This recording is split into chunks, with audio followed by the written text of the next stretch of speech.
Историческая память человечества жива в каждом из нас. Возможно, поэтому в определенных жизненных обстоятельствах человек стремится туда, где надеется получить что-то важное для себя, в так называемые места силы. Обычно это какие-то намоленные места, где многовековая тысячелетняя история чувствуется буквально в воздухе. Нам кажется иногда, что такие места находятся очень далеко, и добраться туда очень сложно. А на самом деле они есть совсем рядом. Прикамье – живописный, богатый природный край. И есть там удивительно красивый уголок – село Красный Бор. До 20-х годов прошлого века оно называлось Пьяный Бор, и к алкоголю это название не имеет абсолютно никакого отношения.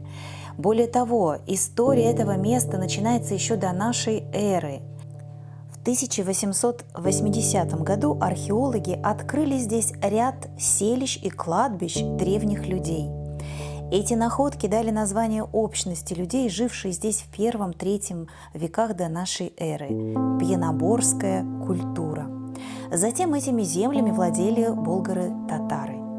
Славная история села Пьяный Бор как просветительского православного центра, как центра торговли и судоходства началась с неприятности, с дорожной неприятности. Плыли на барже несколько священнослужителей по Каме, и по какой-то причине им пришлось остановиться в небольшом селении. Они сошли на берег, долго не могли уехать, Кама замерзла, и в конце концов им не оставалось ничего другого, как продолжить свою просветительскую деятельность там, куда их привела судьба. Несмотря на то, что Пьяный Бор находится вдали от крупных городов и сел, эти места стали местом паломничества. В начале XVIII века здесь построили церковь, при которой была открыта церковно-приходская школа.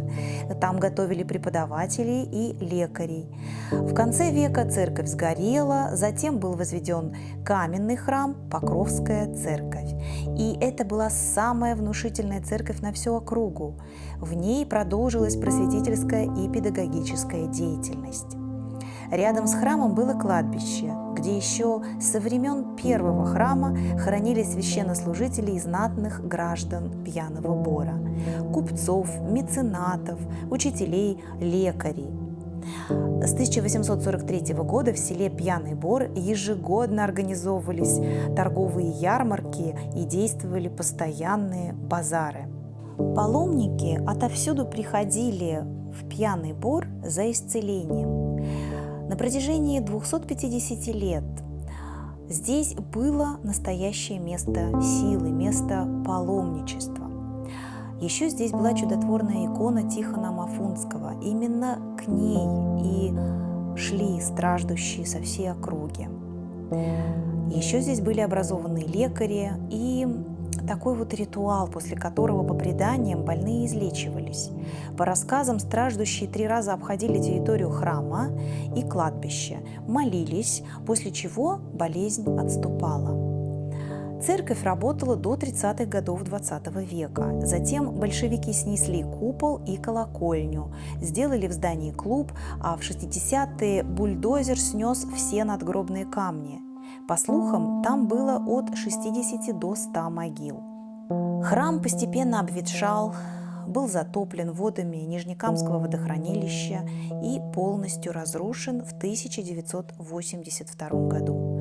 Все руины надгробий, останки захороненных с места затопления сгрузили и закопали посреди Красноборского кладбища. Сейчас на месте храма и кладбища нет никаких опознавательных знаков. Для жителей Красного Бора, особенно для старшего поколения, восстановить кладбище и как-то его прибрать, это было, конечно, необходимо, просто даже с точки зрения уважения к своим предкам.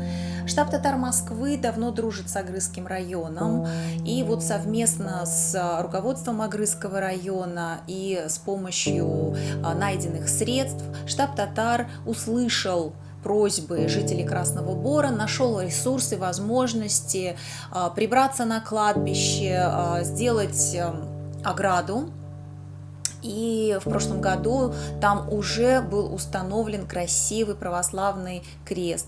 Он был, естественно, освящен представителями местного духовенства, и жители Красного Бора, которые присутствовали на освящении креста, они, конечно, плакали, потому что для них это было настолько важно, что сдержать слезы они не могли.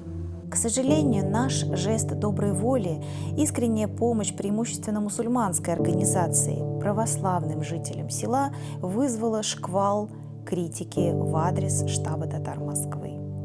Мы, как прогрессивная организация, двери которой открыты всем дружественным народам и религиозным конфессиям, понимаем, что только сближение, дружба и взаимопомощь являются залогом общего счастливого будущего.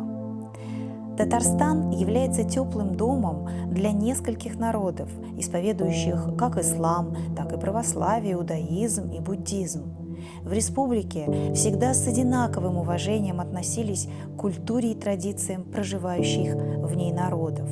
Восстановление этого культового христианского места – это дань уважения к тем, кто нес добро, знания и даже чудеса.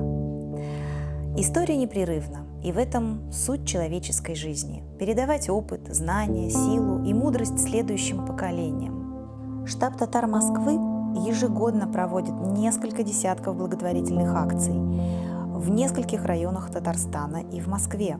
В Агрызском районе мы оказываем помощь детскому дому, мечети, проводим ифтары и другие мероприятия. И сейчас еще одним нашим проектом стало место паломничества в селе Красный Бор. На наш взгляд, это великолепное место для реализации планов руководства Татарстана по расширению маршрутов для экотуризма. Хочется верить, что уже в недалеком будущем Красный Бор преобразится благодаря восстановлению его уникальных достопримечательностей, а люди, живущие в селе, продолжат сохранять и передавать историю своего района новым поколениям. При профессиональном подходе к этому проекту можно сделать Красный Бор частью великолепного речного тура. Мы всегда готовы к сотрудничеству, и наша работа по восстановлению истории Красного Бора продолжается. Мы считаем это важным. Наши аксакалы и активисты предлагают придать этот проект большой огласке, привлечь к нему внимание руководства республики. Это прежде всего часть истории Татарстана, сохранить которую наш долг перед предками и потомками.